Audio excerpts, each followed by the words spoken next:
बिस्मिल्लाहिर्रहमानिर्रहीम। अस्सलाम वालेकुम नाज़रीन, मैं हूं साकिब बशीर, मेरे साथ मौजूद हैं मतीउल्लाह जान MJ TV। आज हम बात करेंगे एक तो इमरान खान से मुतल्लिक 5 अगस्त 2023 को उनकी गिरफ्तारी हुई थी। आज 5 अक्टूबर 2025 है और आज PTI इमरान खान का जो बर्थडे है, जो सालगिरह है, वो मना रही है। 73 साल के हो गए हैं इमरान खान। हम बात करेंगे कि 26 माह वो जेल में रहे, 26 माह कैसे गुजरे।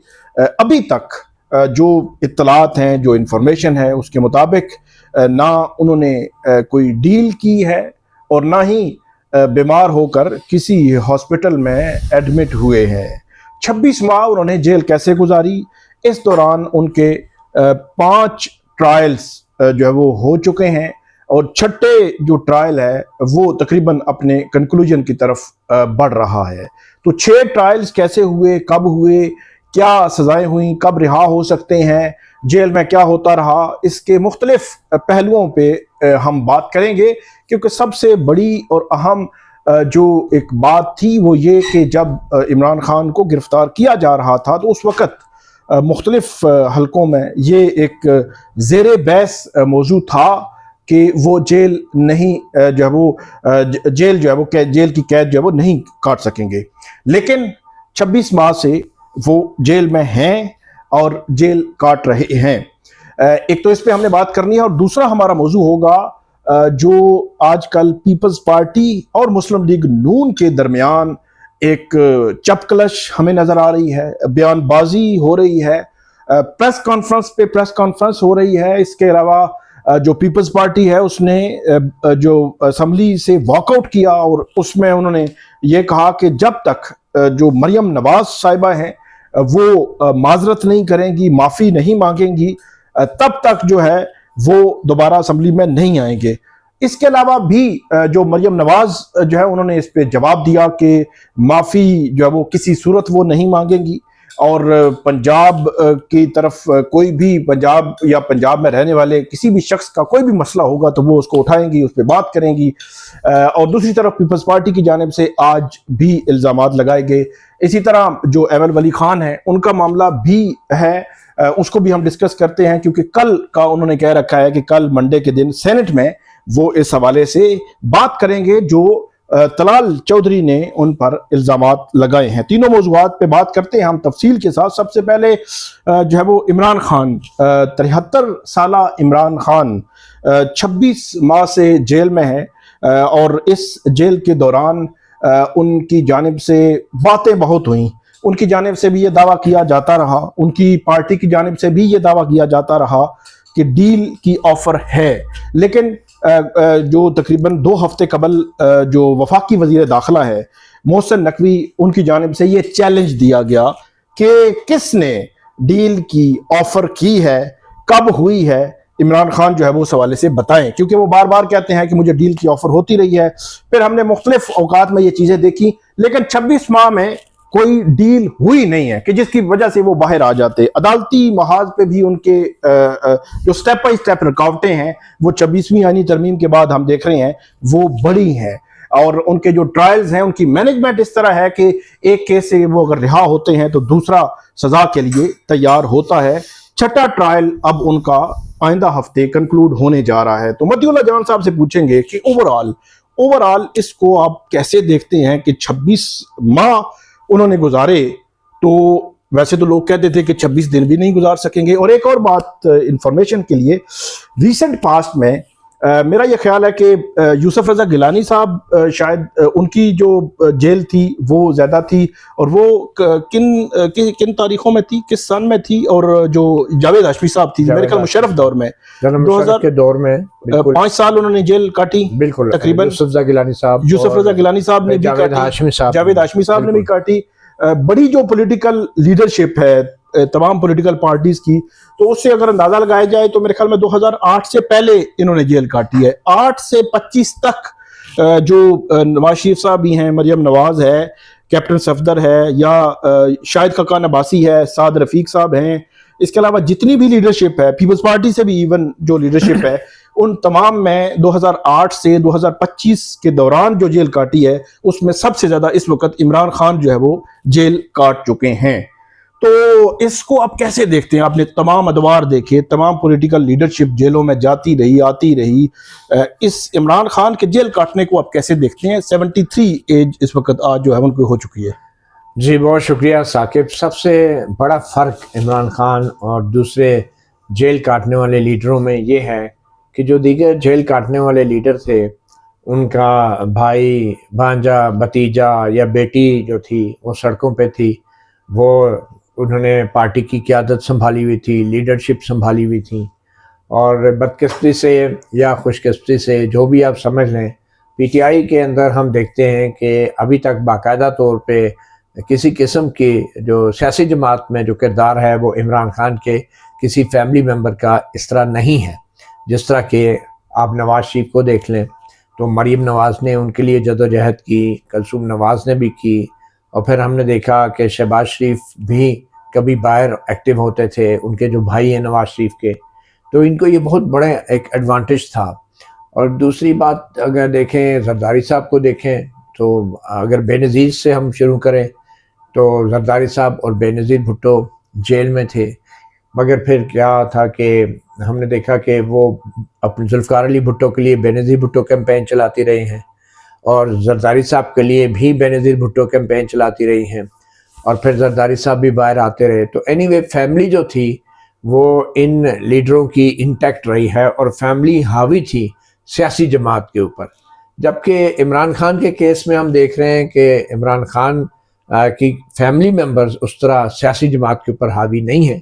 गो कि अब एक किस्म के इल्ज़ामात लगना शुरू हो गए हैं अलीमा खान के ऊपर, जिसके बारे में अब वज़ीर आला खैबर पख्तूनख्वा की तरफ से भी बड़े संगीन इल्ज़ामात आए हैं कि वो शायद इंटेलिजेंस एजेंसियाँ जो हैं वो उनको सपोर्ट करती हैं, तो और या फिर वो पार्टी की चेयरपर्सन बनना चाहती हैं। मगर कैंपेन जो है, एक्टिव कैंपेन रिहाई के लिए, उसमें हम देख रहे हैं कि पॉलिटिकल लेवल पे या पार्टी के लेवल पे कोई भी रिश्तेदार इमरान खान का डिसीजन मेकिंग पावर किसी के पास नहीं है। मेकिंग पावर ऐसा नहीं है। वैसे तो डिसीजन मेकिंग पावर पार्टी के लोगों के पास भी नहीं है, तो इमरान खान की फैमिली के पास तो बहुत बात की बात है। तो ये एक सबसे बड़ा फर्क है। और दूसरा फर्क आपने खुद बता दिया कि ना वो बीमार नहीं हुए। अब ये बड़ी ही एक इम्पोर्टेंट बात है। नवाज शरीफ साहब भी बीमार हुए। जरदारी साहब के बारे में भी कहा जाता है कि उन्होंने कितना 14 साल जेल काटी कहते हैं कुल मिला के, लेकिन उनके बारे में भी कहा जाता है कि ज़्यादा अरसा वो पिम्स अस्पताल में रहते थे या उधर कराची में हॉस्पिटल में रहते थे, स्पेशल VIP वार्ड्स में रहते थे। इसी तरह नवाज शरीफ साहब भी जेल में होते हुए, वो भी एक नई तारीख है। इमरान खान तो एक तारीख बना रहे ना कि जेल में होते हुए बीमार नहीं हुए, तो नवाज शरीफ साहब जेल में होते हुए एज अ प्रिजनर वो लंदन इलाज के लिए भी चले गए, तो ये एक और तारीख है जी। तो मेरे ख्याल में ये बहुत बड़ा फ़र्क है। और वरना इमरान खान की जो उम्र है, उम्र के इस हिस्से में न सिर्फ ये कि उनकी तरफ से सिर्फ ये कह देना कि वो बीमार हैं, ये भी काफ़ी होता है कि और वो डॉक्टर्स के लिए कोई मुश्किल नहीं होगा। मगर फिर इमरान खान में और नवाज शरीफ और आसिफ जरदारी में एक सबसे बड़ा फ़र्क ये भी है कि शायद इमरान खान पाकिस्तान की तारीख़ में पहले सियासतदान हैं जो लोगों के दिलों में होते हुए भी जेल में, और जो पब्लिक सपोर्ट इमरान खान को है उनके जेल में होने के बावजूद वो पब्लिक सपोर्ट नवाज शरीफ और शायद आसिफ अली जरदारी के साथ नहीं थी। ये इसमें कोई शक नहीं, जब वो जेल में थे। जब वो, इसलिए नवाज शरीफ जो है वो फिर डील करके लंदन भी के इलाज करने, उससे पहले मुशर्रफ के साथ मुआहदा करके डील करके सऊदी रॉयल फैमिली को गारंटर बना के वो बाहर चले गए। वजह यही थी कि लोग उनके लिए निकलते नहीं थे, लोग उनके लिए बाहर नहीं आते थे।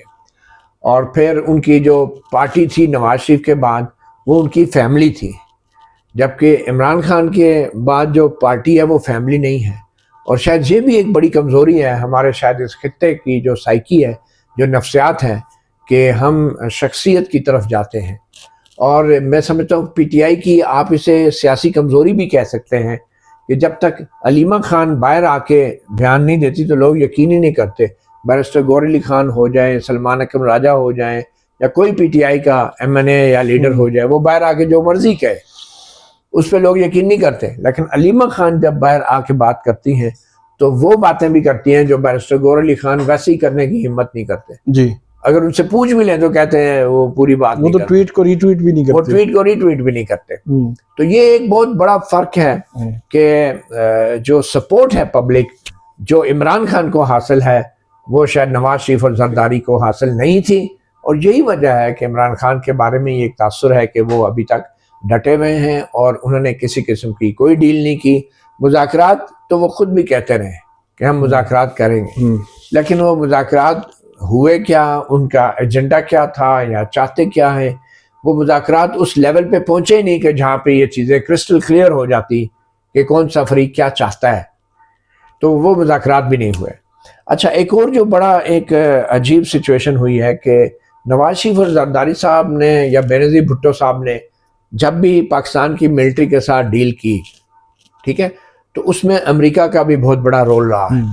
अब देखिए, बेनज़ीर भुट्टो की वापसी के हवाले से कॉन्डोलीज़ा राइस ने लिखा, ये जो सेक्रेटरी ऑफ स्टेट थी अमेरिका की, उन्होंने अपनी बुक में लिखा कि हमने किस तरह मुशर्रफ के साथ मामलात को तय किया कि बेनज़ीर भुट्टो को वापस आने दिया जाए, और जब वो वापस आई तो उसके बाद नवाज शरीफ साहब की वापसी का भी रास्ता खुल गया।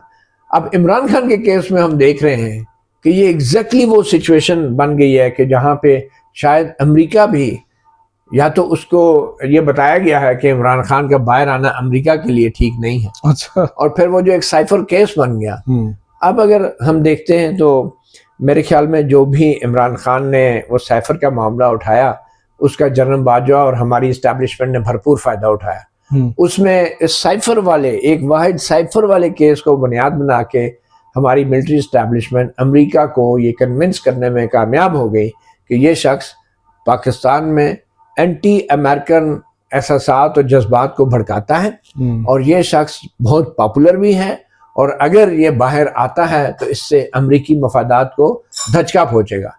अब शायद इमरान खान के तो वहम गुमान में भी ना हो, वो तो अपने पॉलिटिकल आइडियाज़ की वजह से और लोगों की सपोर्ट की वजह से वो सब बातें करता था, लेकिन वो इतना भी वो नहीं कि बिल्कुल ही वो कहीं आयतुल्लाह ख़ुमैनी की तरह एंटी अमेरिकन हो। जी। या फिर वो चाइना की तरह एंटी अमेरिकन हो। वो पढ़ा तो वो भी ऑक्सफोर्ड से हुआ था, मगर हमारी इस्टेब्लिशमेंट ने ये बावर करवा दी है इस बार अमेरिका को कि इमरान खान का बाहर आना अमेरिका के मफाद में नहीं है। और फिर ये अमेरिकी मफादात के तहफ़्फ़ुज़ करने में इतने आगे चले गए कि इसमें कोई शक नहीं कि इमरान खान जैसा फॉरेन एजुकेटेड, ओपन माइंडेड और प्रोग्रेसिव बंदा भी शायद इस हद तक ना जाता कि हम जाके अपनी चीज़ें बेचने के लिए दिखा रहे होते कि हमारे पास ये कुछ है।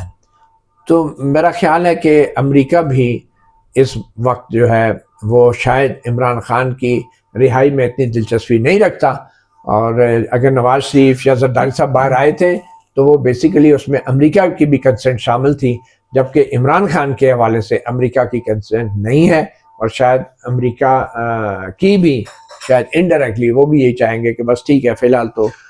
अच्छा, यही मेरा दूसरा सवाल है कि जो लोग हैं मुख्तलिफ जगहों पे हमसे पूछते हैं कि इमरान खान कब रिहा होंगे, वैसे उनके केसेस की जो सूरत हाल है उसकी मैनेजमेंट मुझे ऐसे लगती है कि जैसे एक केस में अगर रिहाई का चांस बन रहा है उससे पहले दूसरा ट्रायल मुकम्मल होता है और उनको सज़ा हो जाती है, और पहले वाले में ज़मानत हो तो दूसरा तैयार होता है उसमें सज़ा हो चुकी होती है तो वो जेल में। उनके 6 ट्रायल जो है वो हो चुके हैं। इससे कबल तोशा खाना फौजदारी केस था, एक फिर 1-2 अभी जारी मुकम्मल होने लगा है, 3 तो तोशा खाना है, और 190 मिलियन पाउंड केस और साइफर इद्दत केस, वो बरी भी हुए 2 केसेस में। उनके खिलाफ की जो केसेस बनाए गए, उनके खिलाफ जो केसेस बनाए गए वो केसेस इतने मजबूत नहीं है कि वो किसी आगे अपीलों में जाकर कहीं जब वो उनको इनका दिफा जो प्रोसिक्यूशन कर सकेगी। लेकिन फिल वक्त तो हम देख रहे हैं कि 26 माह हो गए हैं उनको जेल में, और अभी अगर 190 मिलियन पाउंड केस में 16 अक्टूबर को उनको ज़मानत मिल भी जाती है तो तोशा खाना फौजदारी केस में फैसला आने को है, और उसमें जिस तरह ट्रेंड है कि उनको सजा हो सकती है, तो फिर अगर तोशा खाना में ज़मानत मिलेगी तो फिर GHQ केस आ जाएगा। तो ये एक मैनेजमेंट इस तरह है कि उनकी बाहर आते नज़र नहीं आते। आप इस पर क्या कहेंगे? लोग पूछते हैं जी कब बाहर आ रहे हैं, कैसे आ रहे हैं, कब जो रिहाई होगी? देखिए, लोग बड़े सादा हैं, वो अभी भी ये बिलीव करते हैं कि शायद हमारी अदालतें जो हैं वो कोई फ़ैसला देंगी, वो शवाहिद की बुनियाद पे कोई इंसाफ करेंगी, वो आइन और कानून के मुताबिक आज नहीं तो कल इमरान खान साहब को रिहा कर देंगी। अब ये लोगों को भी समझने की ज़रूरत है कि इमरान खान साहब कब आज़ाद होंगे। ये बिल्कुल वैसे ही सवाल है जो हम पिछले 78 साल से पाकिस्तान के बारे में कर रहे हैं कि पाकिस्तान कब आज़ाद होगा। अच्छा, दूसरी बात यह है कि केस मजबूत है या कमज़ोर है, ये भी एक सवाल है। आप भी हम कहते हैं कि केस मजबूत नहीं है, उसमें कोई वो नहीं है, हम भी कहते हैं कि यार मजबूत नहीं है। मसला यह है कि किसी भी इल्ज़ाम या केस के मजबूत होने या ना होने का तो हमें उस वक्त पता चलेगा ना कि जब अदालतें कार्रवाई खुली अदालत में करेंगी, ओपन कोर्ट में करेंगी। लोगों को ये पता चलेगा कि भाई ये केस था तोशाखाना का, इसमें ये सबूत हैं, ये गवाह हैं, ये लैब रिपोर्ट्स हैं जी, ये माहिरीन की रिपोर्ट्स हैं, और फिर हम बैठ के कहेंगे कि यार जब वहाँ पे रसाई नहीं है अदालत के अंदर, जेल में तोशाखाना हो या अलकादर ट्रस्ट केस हो, जब सारा ट्रायल जेल के अंदर हुआ और वहाँ पे गिने चुके हुकूमत के और इदारों के मनपसंद सहाफ़ियों को रसाई दी जाती है और फिर उनकी खबरों को फिल्टर करके इजाज़त दे के बाहर शाया होने की इजाज़त मिलती है, तो फिर हम यहाँ बैठ के कैसे फैसला कर सकते हैं कि कौन सा केस मजबूत है या नहीं है। तो मैं तो समझता हूँ कि ये एक बड़ी फजूल की बहस है कि इमरान खान के ख़िलाफ़ जो इल्ज़ाम है उसमें कितना वज़न है, सबूत कैसे। तीसरी बात यह है कि हमने ये भी देखना है कि हमारे जजेस कितने मजबूत हैं, कितने केस तो मजबूत या कमज़ोर होना बाद की बात है, पहले हमने ये देखना है कि ये जो जजेस ट्रायल कर रहे हैं ये खुद कितने मजबूत हैं, इनकी टांगों में कितनी ताकत है कि ये एज अ जज जो हैं इतने आज़ादाना तौर पे कोई फैसले कर सके। वो भी नहीं है। अब देखें ना, ये जजों का आप कंडक्ट देख लें।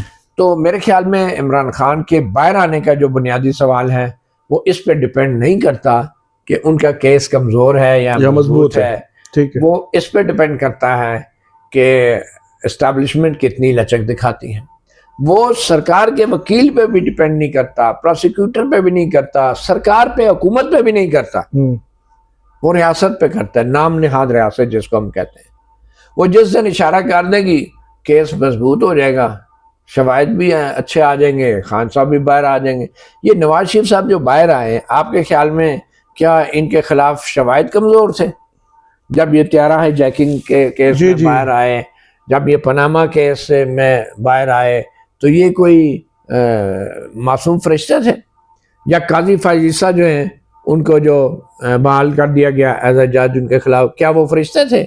बात ये उस नौबत तक तो हमारा अदालती निज़ाम जाता ही नहीं है कि जहाँ पे शवाहिद को पेश किया जाए, सबके सामने रखा जाए और मेरिट के ऊपर डिस्कशन हो, आर्गूमेंट हो, फिर फैसले आए, फिर अपीलें हों। यहाँ पे तो ट्रायल कोर्ट से लेके अपील कोर्ट से होके जो आईनी बेंच है वहाँ तक सारा एक फिक्स्ड मैच लगा हुआ नजर आ रहा होता है। एक फैक्ट्री चेन है, ये फैक्ट्री लाइनअप है जिसमें चीज़ें ऐसे ऐसे जाती हैं, ठक ठक ठक और ठक ठक ठक नीचे आती हैं। मतलब वो मैकेनिकल अंदाज में सारे मामला तय हो रहे हैं और वो मामला सारे अदालतों में तय नहीं होते। तो ये अब इस सवाल का जवाब मैं क्या दूं कि पीटीआई की जो स्ट्रगल है, पीटीआई की बतौर जमात कि वो हुकूमत को उस लेवल पर लेकर जाए, प्रेशराइज करे, को एहतजाजी जो सियासत है जो वो माजी में करते रहे, अगरचे वो कोई अपनी नतीजा नहीं लेकर सका, क्या ये हो सकता है मुमकिन तौर पर? देखिए, पीटीआई के जो एहतजाज है वो उन्होंने करके देख लिया। ये एक बड़ा ही एक क्या कहना चाहिए, आयरॉनिकल सिचुएशन है, एक डायलेमा है पीटीआई के लिए। नवाज शरीफ साहब जब जेल में थे तो उनके पास लोग नहीं थे, उनकी पार्टी इस काबिल नहीं थी कि उनको एहतजाज करके बाहर निकालती, तो नवाज शरीफ डील करके बाहर आ गए। अब खान साहब जेल में हैं, लोगों की भरपूर सपोर्ट है इन्हें, लेकिन पार्टी इस काबिल नहीं है कि उन लोगों की जो सपोर्ट है उसको मोबिलाइज कर सके, लोगों को क़यादत फराहम कर सके। तो ये एक डायलेमा है पीटीआई के लिए। अच्छा, लोगों को फिर नज़रियाती तौर पे भी मैं समझता हूँ पीटीआई ने नज़रियाती तौर पे भी ट्रेन नहीं किया। पीटीआई की जितनी भी कारकुनों की ट्रेनिंग हुई है उनका फोकस जो है नज़रियात और जमहूरियत, आइन की बालादस्ती, इन वैल्यूज़ की बजाय वो एक शख्सियत के फ़ैन के तौर पे उनको ग्रूम किया गया पार्टी में। जिसकी वजह क्या हुई कि पार्टी नहीं बनी, क्योंकि जो सियासी जमातें होती हैं वो फैन क्लब से नहीं बनती, वो नजरियात से बनती है, उनकी कोई कॉज होती है। वो कॉज क्या है? क्या पीटीआई आज ये नारा लगा रही है कि सिविलियन बालादस्ती होनी चाहिए इस मुल्क में? नहीं लग रहा पार्टी के लेवल पे। क्या पीटीआई ये नारा लगा रही है कि पार्लियामेंट जो है उसकी बालादस्ती होनी चाहिए? वो उस तरीके से नहीं लग रहा। क्या पीटीआई ये नारा लगा रही है कि हमारे मुल्क में फौज का सियासत के अंदर किरदार नहीं होना चाहिए, इंटेलिजेंस एजेंसियों का किरदार नहीं होना चाहिए? क्या इस तरह की कोई बहस मुबासा या डिबेट पीटीआई की तरफ से ये चीज कोई नैरेटिव बिल्ड किया जा रहा है? नहीं हो रहा। तो लोगों को जब तक आप कॉज नहीं देंगे तो लोग एक आध दफा तो निकलेंगे किसी की रिहाई के लिए, लेकिन कॉज के बगैर जो है वो आपको पता है कि अब देखें ना, सियासी जमातें इररेलेवेंट होती जा रही हैं। आज़ाद कश्मीर के अंदर हमने हाल ही में देखा जॉइंट एक्शन कमेटी, वो कोई सियासी जमात नहीं है, सिर्फ एक कॉज थी ना, लोगों के मसाइल थे, मुश्किलात थी, वो जो पॉलिटिकल इंजीनियरिंग होती थी उसके खिलाफ लोग निकले, कॉज थी ना, तो फिर उसमें पार्टी का भी कोई रोल नहीं था। लोग इकट्ठे हो गए, बाहर निकले, कामयाब हो गए। अब मसला यही है कि यहाँ पे ना तो पार्टी है ना ही कॉज है। तो इस वजह से, और हमारे किसी भी तहरीक की कामयाबी का जो एक मयार मुकर्रर किया हुआ है वो यही है कि खान साहब जो हैं वो उनकी रिहाई नहीं हो रही, चाहे कानूनी तरीके से हो चाहे अवाम के दबाव पे हो, वो नहीं हो रही। तो मेरे ख्याल में एक कॉज देने की ज़रूरत है, लोगों को सियासी शऊर देने की ज़रूरत है, और पीटीआई को ये समझने की ज़रूरत है कि इन राइटिंग एक उनका कॉज होना चाहिए, 10 पॉइंट्स एजेंडा होना चाहिए, एक एक्शन प्लान होना चाहिए कि पीटीआई चाहती क्या है इस मुल्क के बारे में, इस मुल्क के जमहूरी निज़ाम के हवाले से, सियासी निज़ाम के हवाले से। ऐसे 1 2 3 4 बुलेट पॉइंट्स जब तक ये लोगों को नहीं देंगे तो मेरे ख्याल में उस वक्त तक एस्टैब्लिशमेंट को भी कोई परवाह नहीं है। तब तक जो है अब वो एस्टैब्लिशमेंट भी खेल रही है कि खान साहब की जमानत होगी नहीं होगी, रिहाई होगी नहीं होगी, एक केस दूसरा केस। एस्टैब्लिशमेंट को उस वक्त परेशानी होगी जब लोगों को एक कॉज मिलेगी कि ये 20 पॉइंट्स हैं जिसमें फौज के किरदार के हवाले से पीटीआई एक ठोस मौक़िफ़ अपना रही है और लोग उसको सपोर्ट करते हैं। और लोग जब बाहर निकलें तो सिर्फ खान साहब की रिहाई के लिए नहीं, उस जमहूरियत की बहाली के लिए, सिविलियन बालादस्ती के लिए, अदलिया की आज़ादी, मीडिया की आज़ादी, इन पॉइंट्स के लिए निकले। और ख़ास तौर पे इंटेलिजेंसिया को इन पॉइंट्स के ऊपर मोबिलाइज कराना बहुत ज़रूरी है, बहुत ज़रूरी है। तक नहीं हो रहा। आगे बढ़ते हैं। मुस्लिम लीग नून और पीपल्स पार्टी जो मरकज़ में इत्तेहादी हैं, और इस वक्त अगर ये देखा जाए कि पीपल्स पार्टी जो वफाकी काबीना है उसका हिस्सा तो नहीं है, लेकिन अहम आइनी ओहदों पर पीपल्स पार्टी जो है वो बिल्कुल उसने हिस्सा अपना ले रखा है। सदर मुमलिकत हैं, इसके अलावा चेयरमैन सेनेट हैं, डिप्टी स्पीकर हैं कौमी असम्बली के, इसके अलावा पंजाब के जो गवर्नर हैं, केपी के गवर्नर हैं। ये अहम ओहदे जो वफाकी हुकूमत की जो सपोर्ट से या उसकी मर्ज़ी से एग्जेक्टिव ऑर्डर्स के तहत कुछ ओहदे जो है वो दिए गए, तो उसमें पीपल्स पार्टी हिस्सेदार भी है मरकज़ में। लेकिन अब हमने देखा है कि तकरीबन 2 हफ्ते हो गए हैं पीपल्स पार्टी के सिंध के और पंजाब के जो मुस्लिम लीग नून है उनकी दरमियान बयानबाजी बहुत बढ़ चुकी है। मुनाजरे के चैलेंज हो रहे हैं, माफिया मांगने का मुतालबा हो रहा है पीपल्स पार्टी की जानिब से। उन्होंने कौमी असम्बली से वॉकआउट किया और फिर वापस आए, फिर मतलब वो चले गए। तो मरियम कह रही हैं मैंने माफ़ी जनाब, बिल्कुल मैं माफ़ी नहीं मांगूंगी। इस सिचुएशन को आप कैसे देखते हैं कि अचानक ये काम शुरू हो गया और ये अप्रैल 2022 से लेकर आज तक पीपल्स पार्टी और मुस्लिम लीग नून 2 अलग अलग जमातें हैं, लेकिन ये तकरीबन इकट्ठे चलते आ रहे हैं। अब आकर एक हफ्ता 2 हफ्ते हुए हैं, इसमें एक तासुर, सिर्फ एक कमेंट में करके आपसे राय लूँगा। एक तासुर ये भी है कि पिछले 3 साल से अगर कोई हमारे टॉक शोज़ की कोई डिस्कशन का कोई मौजू है, कोई जनरल पब्लिक जो बहस वैसे करती है, वो सिर्फ इमरान खान से शुरू होता है, वहीं पे ख़त्म हो जाता है। तो ये भी एक तासुर है, पाया जाता है कि उसको डाइवर्ट करना भी मकसद है। बिल्कुल साकिब, मैं समझता हूँ कि मरियम नवाज ने ये जो भी ट्रिगर किया है एक सूडो नेशनलिज्म आप कह लें, ठीक, वो है तो कश्मीरी, नवाज शरीफ साहब और पूरा ख़ानदान जो है वो कश्मीरी है, बट फैमिली है, ठीक है ना। तो लेकिन अब वो पंजाबी बनने की कोशिश कर रहे हैं, और मरीम नवाज जो हैं कश्मीरन बनने की बजाय वो पंजाबन बन के सामने आ रही हैं। तो ये मुझे एक टिपिकल पंजाब पुलिस का जाली पुलिस मुकाबला लगता है जो कि ये आपस में कर रहे हैं। इसकी वजह ये है कि ये अब इनको समझ आ गई थी, ये जितना एक कैद में पड़े हुए इमरान खान के ऊपर तनकीद करेंगे, इमरान खान उतना ही ज़्यादा हमदर्दियाँ समेटेगा। लोग कहेंगे इतने अरसे से जेल में रखा है, इनको शर्म नहीं आती, ये तकरीरें कर रहे हैं, प्रेस कॉन्फ्रेंस कर रहे हैं, उसको जेल में रखा हुआ है और उस पर तनकीद कर रहे हैं। तो वो अब उनकी स्ट्रैटेजी ये है, उनकी हिकमत अमली ये है कि आपने इमरान खान को इग्नोर करके एक दूसरे के साथ जो है ना, वो एक पुतली तमाशा नहीं होता, आपस में लड़ाइयाँ हो रही होती हैं, लकड़ी के दो गुड्डे गुड्डी की लड़ाई कर रहे होते हैं, तलवारबाजी। ये वो पुतली तमाशा है, ये जाली पुलिस मुकाबला है, और नेशनलिज्म को उभार रहे पंजाब के अंदर, ताकि पंजाब के लोग कहें कि हमारे जो नुमाइंदा हैं, हमारे जो मफादात की तर्जुमान है, वो नून लीग है, वो मरीम नवाज है। ये मैं समझता हूँ एक सूडो नेशनलिज्म जो है, इसके ज़रिए नून लीग हमायत हासिल करने की कोशिश कर रही है, और इसकी वजह यही है कि ये अब फंस गए। आपको याद है कि काफ़ी साल पहले, और अभी भी उस पर अमल हो रहा है, हमारे मीडिया में इमरान खान का नाम लेने पे पाबंदी लग गई थी। अब तो फिर कुछ लोग लेते हैं, उनकी तस्वीर अभी भी नहीं चल सकती, उनकी वीडियो अभी भी नहीं चल सकती, इंटरव्यूज कोई पुराने वाले भी नहीं चला सकते आप। इसकी वजह यह है कि लोगों की मेमोरी से इमरान खान का जिक्र जो है वो ख़त्म करना चाह रहे हैं, और ये काफ़ी हद तक एक इफ़ेक्टिव टूल होता है। आपने देखा अल्ताफ़ हुसैन के साथ क्या हुआ, उसमें सबसे बड़ा रोल यही था कि अल्ताफ़ हुसैन के मीडिया के ऊपर पाबंदी ब्लैकआउट कर दिया गया था, और फिर वो साइड लाइन हो गया। इवन कि नवाज शरीफ साहब के साथ क्या होता रहा, इनके भी इंटरव्यू चलाने पे पाबंदी लगी थी, और फिर उन्हें समझ आ गई कि ये भी अल्ताफ़ हुसैन बनने जा रहे हैं, उन्होंने डील कर ली। खान साहब डील नहीं कर रहे, प्रॉब्लम ये है। तो अब ये जो नून लीग और पीपल्स पार्टी या पंजाब और सिंध के दरमियान जो कुछ हो रहा है, ये एक पपट शो है, ठीक है। और सिंध पीपल्स पार्टी भी खुश है कि उनको भी एक वो राइवल मिल गया है सिंधी नेशनलिज्म को उभारने के लिए, हवा देने के लिए। उनको तो मानना चाहिए ना, हर मामले में वो एक सिंधी नेशनलिज्म को उभारते हैं। और नून लीग जो है, ये पहली दफ़ा ऐसे हुआ है कि एक वज़ीर आला पंजाब का जो है वो कह रहा है कि पंजाब और मेरा पानी और पंजाबी। तो अब देखे ना, जब एक कश्मीर के लोग जो हैं पंजाबी नेशनलिस्ट बन के, और जो असल उनका राइवल है, जो असल सियासी मुखालिफ हैं, वो मैं कहता हूँ इमरान खान और पीटीआई भी नहीं है। मैं आपको एक और मज़े की बात बताऊँ, पंजाब के अंदर जो नून लीग या मरीम नवाज का सबसे बड़ा जो मुखालिफ है वो आम लोग हैं।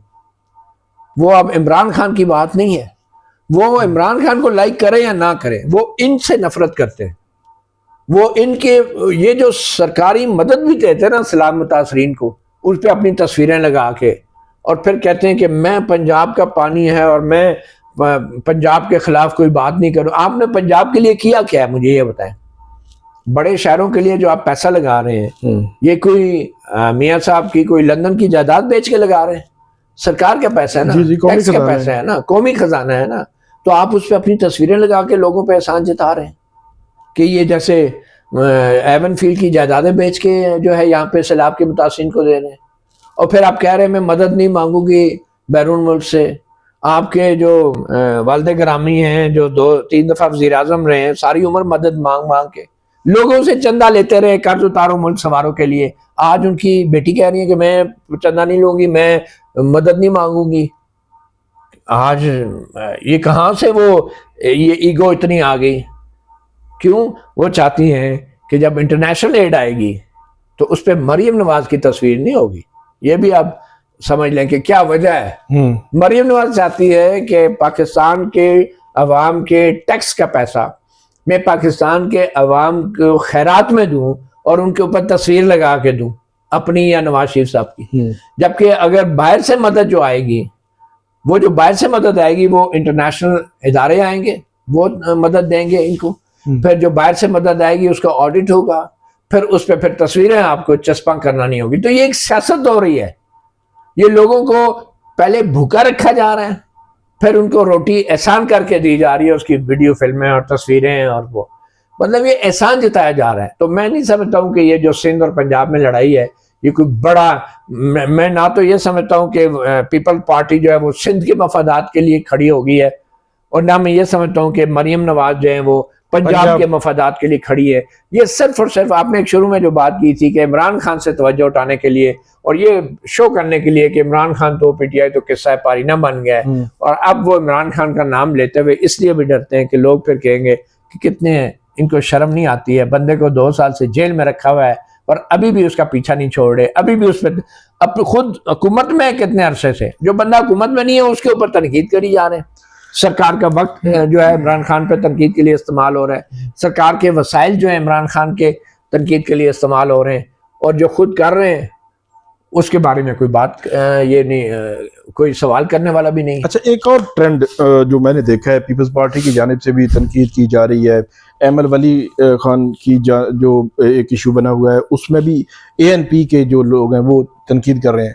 अच्छा, तनकीद का मरकज़ वो है जो बातें हम किया करते थे कि नवाज शरीफ साहब का जो हल्का था वो जीते हैं नहीं जीते, वो उनको क्लियर करना चाहिए था, वो फॉर्म 47 के हैं या इस किस्म के। अब वो पीपल्स पार्टी के रहनुमा भी यही बात कर रहे हैं, एएनपी के रहनुमा भी यही बात कर रहे हैं कि आपकी तो लाहौर की नशिस्तें जो है उन पर बड़ा क्वेश्चन मार्क है।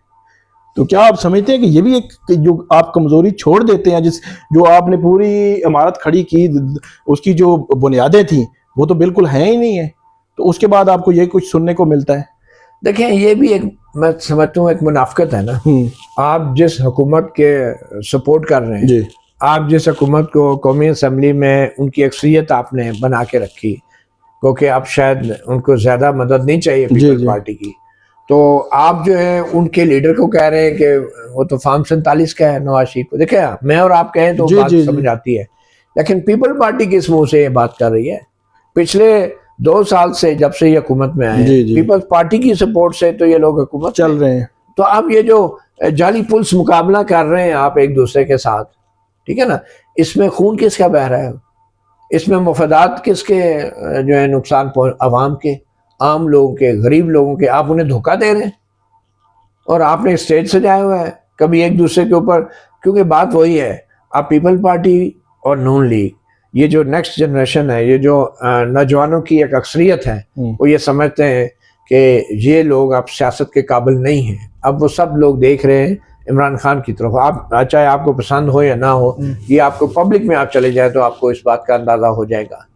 तो ये अब नया एक किस्म का पुतली तमाशा लगा के लोगों की तवज्जो जो है वो इमरान खान और पीटीआई से हटाना चाह रहे हैं। इमरान खान जो कि अभी वैसे ही टेलीविज़न स्क्रीन पे आप नहीं देख सकते, कई मीडिया में उसके बयान नहीं चलते, ना उसके इंटरव्यूज चलते हैं टीवी पे, तो वो अब एक नया राइवल एक दूसरे को बना के तो ये लोगों की तवज्जो जो है वो हटा रहे हैं, और ये जाहिर कर रहे हैं कि जैसे पीटीआई तो एक किस्सा पारीना है। मेरे ख्याल में हकीकत में नज़रियाती तौर पे और सियासी तौर पे नून लीग और पीपल्स पार्टी आहिस्ता आहिस्ता खुद किस्सा पारीना बनते जा रहे हैं, मगर शायद इनको एहसास नहीं है, शायद इन्हें जो है वो एहसास नहीं है। और एमल वली का आपने जिक्र किया था, जी, एमल वली जो है कल उनने एक चैलेंज दिया हुआ है कि कल वो कुछ करने जा रहे हैं।